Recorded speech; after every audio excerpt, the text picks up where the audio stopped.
Isolario, mappe di isole, arcipelaghi, visibili e invisibili.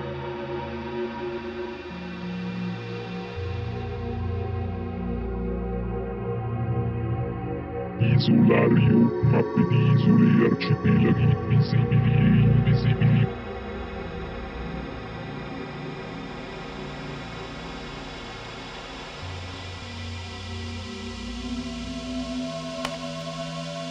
Ciao. Riflettendo sul rapporto con le macchine e la tecnologia, bisogna ammettere che dall'aratro ne abbiamo fatta di strada e forse non ce ne accorgiamo, ma finiamo per pensare anche noi come dei robot, o peggio, le macchine pensano al nostro posto.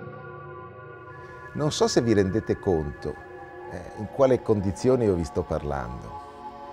Sembrerebbe per voi che mi guardate una cosa normale, ma io sono osservato da una telecamera che mi gira attorno, quasi autonomamente, quasi che fosse in grado di catturare i miei pensieri, anche quelli che non vorrei esprimere.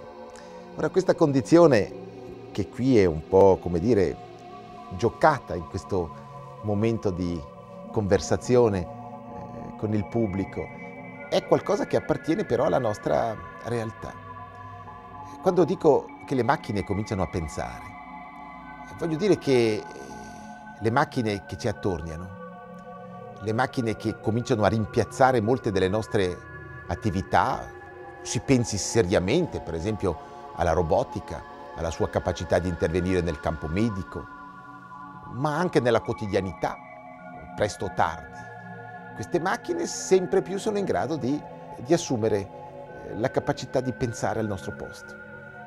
Noi potremmo dire che ci servono, però potremmo anche dire che potremmo fare la figura di HAL, il computer di 2001 Odissea nello spazio di Kubrick, che di fronte al pericolo di spegnerlo, lui prende il possesso e il governo dell'astronave.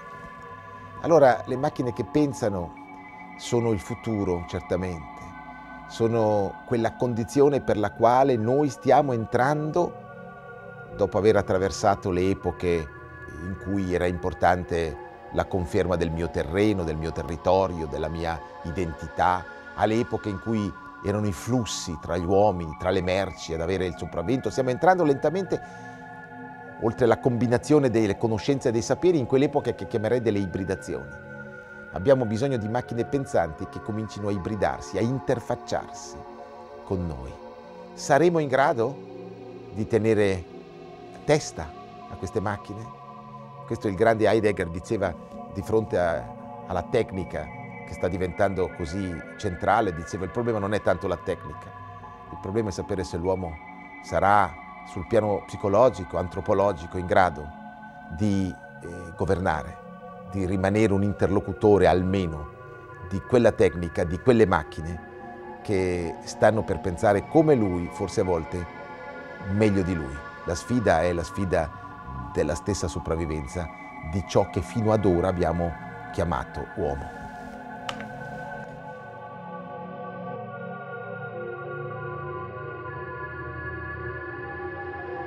Isolario, mappe di isole, arcipelaghi, visibili e invisibili.